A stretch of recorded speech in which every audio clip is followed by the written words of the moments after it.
заради подаръците. Тати!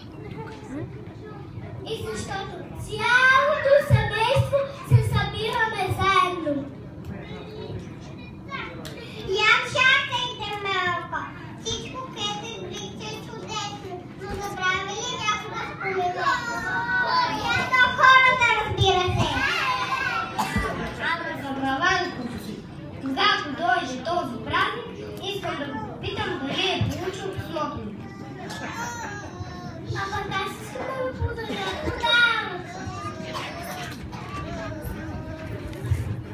Аз ще му пипна дългата пухкава брада, за да се уверя дали е истинска. Чудила съм се, дали някога дядо Петя се захлесва в комин?